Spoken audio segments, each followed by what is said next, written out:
سلام الغزالات ديالي، كنتمنى تكونوا بخير وعلى خير. في هذا الفيديو الغزالات شاركت معكم البطبوط. هنايا البنات كنوريكم شنو غادي نديرو في العجينه ديال البطبوط. راكم عارفين الغزالات، هاد البرد كيبغي الحاجه اللي تكون سخونه، والبطيبيطات يا اختي مع زويته بلديه كيجيو يا سلام. هنا البنات دايره انا هنايا الفورس وزيده معاه الطحين ديال القمح.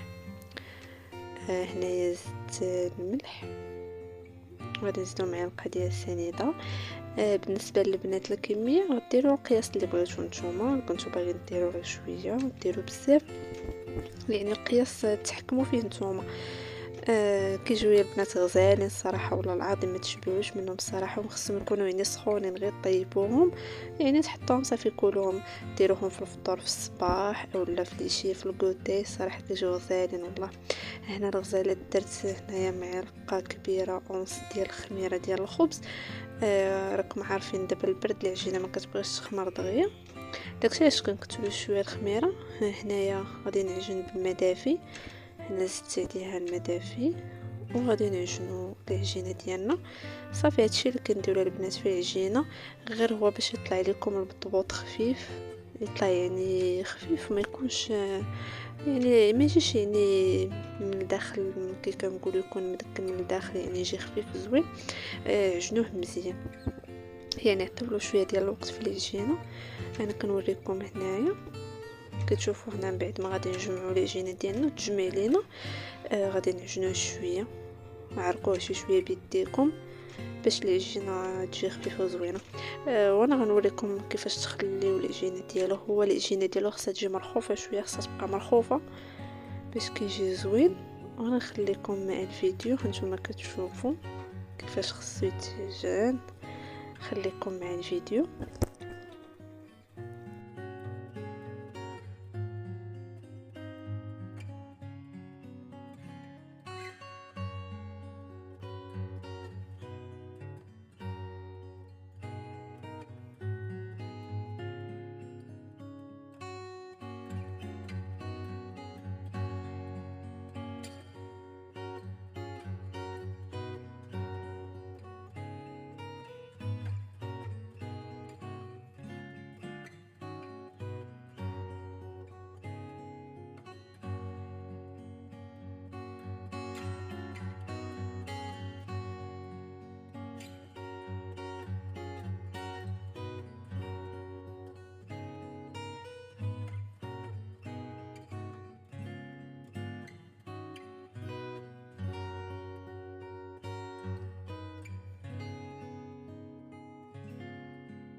شفتوا هاد الغزالات العجينه كيفاش خاصها تكون، كيف ما شفتوا في لا فيديو هكاك خاصها تبقى مرخوفه. هنا البنات من بعد ما خمر لينا العجين غنخليوه يخمر شويه.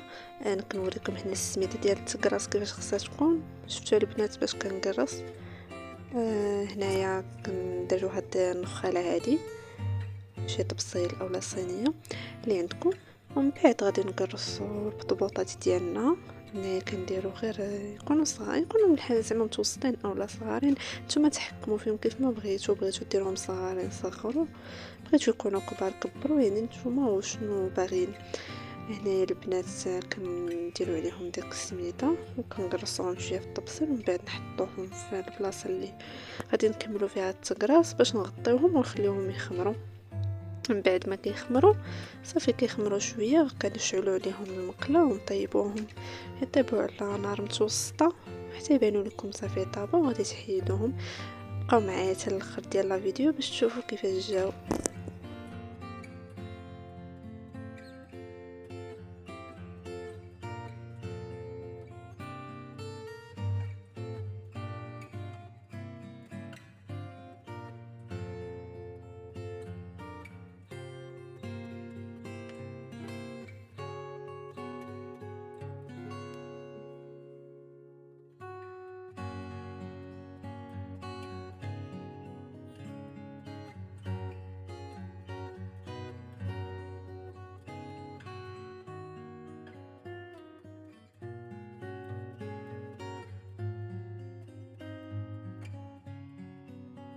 هانتوما الغزالات كيف ما شفتوا. هنايا نكملوا لهم التكراس ديالهم. هنايا غادي تزيدوا تكرسوهم بحال هكا بشويه، ومن بعد غادي نغطيوهم مزيان البنات باش يخمروا لكم دغيا. غير ياخذوا هكا واحد 15 دقيقه او 20 دقيقه ديال الوقت باش يخمروا، حيت دابا البرد البنات راكم عارفين العجينه كتعطي شويه باش تخمر لينا. المهم غير غطيوهم مزيان وصافي. ولكن هادو راه كيوجدوا دغيا، ما تخافوش الا درتوهم هكا الفطور ولا الكوتي راه دغيا كيوجدوا. راه حتى بالنسبه للبنات ملي تعجنوهم الا كنتو مزروبين ماشي بالضروره تخليهم يخمروا زعما مزيان. منين تعجنوهم غير خليو العجينه ترتاح واحد شويه، واحد 15 دقيقه هكاك صافي. سيروا يعني كرصوها، بداو تكرصوا فيها وصافي. من بعد البنات ما غادي نطيبوهم، غادي يجيو على هذا الشكل. كنتمنى لكم شهيه طيبه، وما تنساوش لايك الفيديو واشتركوا في القناه اللي مازال ما اشتركت، وشكرا.